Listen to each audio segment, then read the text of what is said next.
What's going on, guys? This is Empty Box, and let's go ahead and talk about car setup for sim racers. This is part 2 of a series of videos I'm working on. Previously we talked about what suspension parts are and what they kind of are on the car for. This time we're going to be talking about alignment settings and what they do and how they all relate, and then we'll be tying those two things back together at the end of this video. But as usual, I'm not Mr. Super car setup guru. I don't really spend that much time working on car setups, but I believe that these are basic concepts that every sim racer should at least come to grips with and have a basic understanding with, which is the purpose of this guide. This isn't meant to be a series of videos that's going to make you a super esports setup guru pouring over telemetry in 800 different ways, but rather hopefully get you familiar with the concepts, and if you decide that that's something that you enjoy, you can go ahead and explore that world further on your own. Let's go ahead and talk about camber. Camber is the direction that the tires are leaning when measured at a static position. Pretty much universally, you're going to find negative camber used on all four corners in road racing. Really, the only time you'll see positive camber is on the left side tires on oval racing. Now, in general, higher camber will provide more cornering force, but only if the tire and the contact patch can support it. The easiest way to think about camber is just roll a coin across a desk or other flat surface. It will roll end over end and it'll just go nice and straight.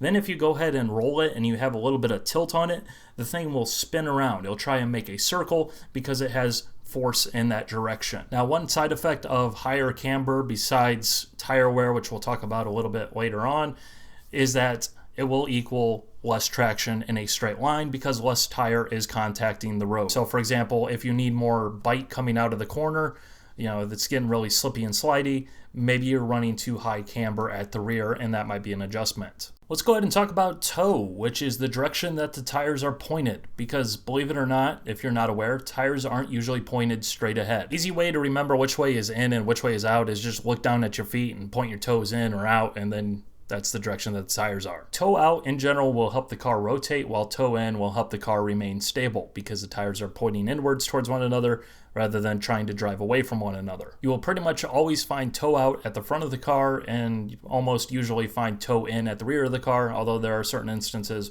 where you have the option or ability or has been done to run toe out at the rear of the car. Now, as the tires aren't pointed straight directly ahead, more toe means that there's going to be more rolling resistance, which means that there's going to be more tire temperature generated, as well as a lower straight line speed, which generally is going to be most noticeable on lower horsepower cars down the straights. It is absolutely 100% critical to mention this because it changes from sim to sim and must be discussed.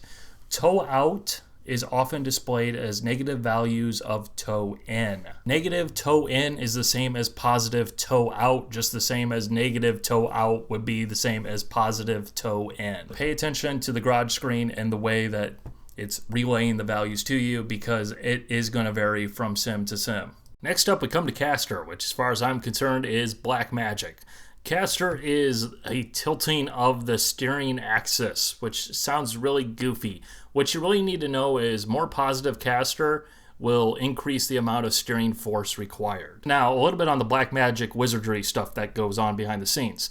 Essentially, as the suspension compresses, the camber is changing throughout the motion range of the wheel because of the way the suspension is designed. In theory, again, depending on the suspension geometry itself, more positive caster can enable more camber gain, which means that as the wheel is going through its motion, as it's going upwards, compressing, the outside tire in a corner is going to end up with more negative camber being added into it by design, which is a good thing because that provides us with more cornering force, providing that the tires can physically handle it, which is a good thing. We can pull camber out of the car in the garage pages, the static camber, and therefore get a better contact patch at the end of the straightaway, for braking performance, but still get that same cornering performance with more camber. So it's kind of a win-win scenario.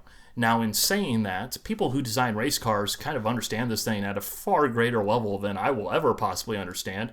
And so, therefore, they take these things and more into effect, and they design suspension systems that work really well, which is why this kind of isn't a huge, by the way, you gotta change the caster settings. You go 3 seconds a lap faster type of affair.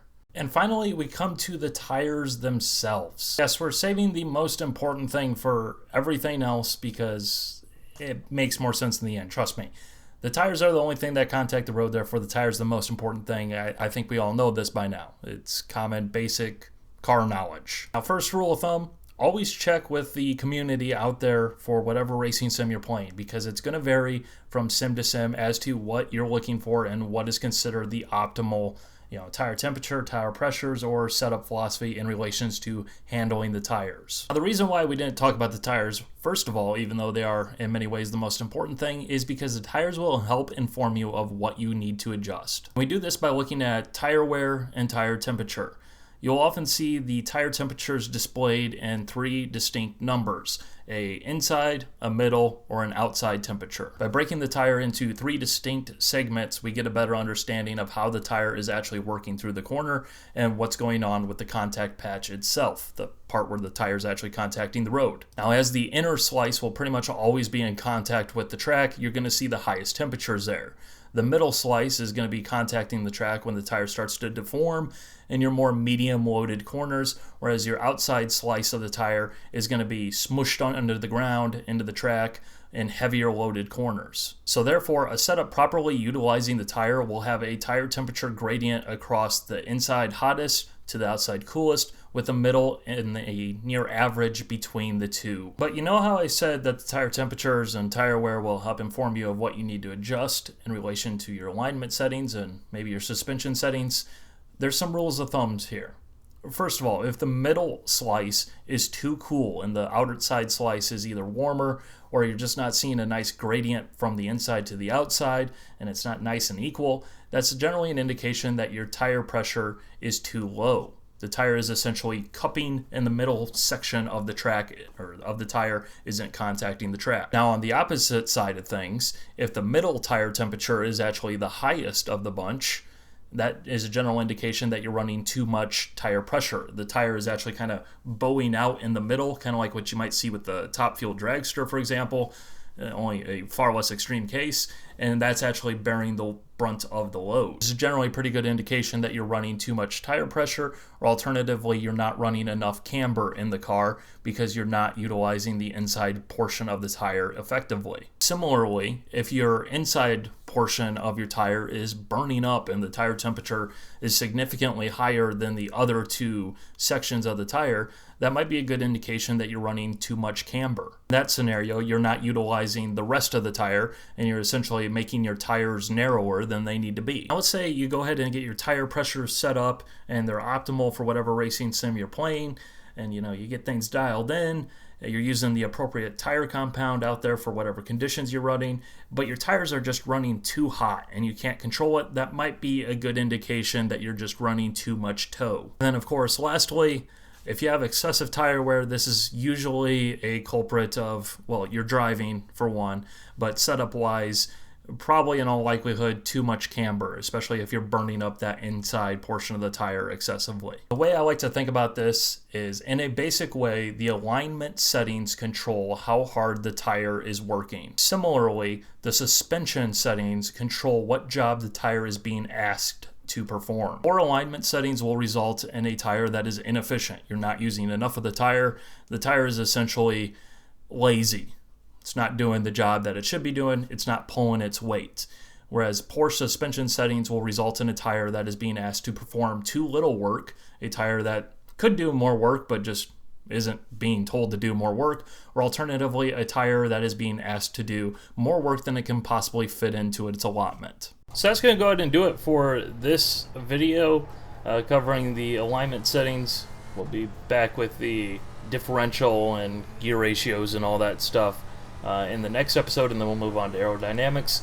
And as usual, if you did find this video useful, you did find it handy, you learned something, make sure you hit that thumbs up button. That really does actually help out on the whole YouTube thing, as well as it makes someone who's also in the same boat as yourself, if you found this useful, that they'll be able to more easily find it. So it just kind of runs and does its thing. But anyways, hope you guys enjoyed. All right, bye.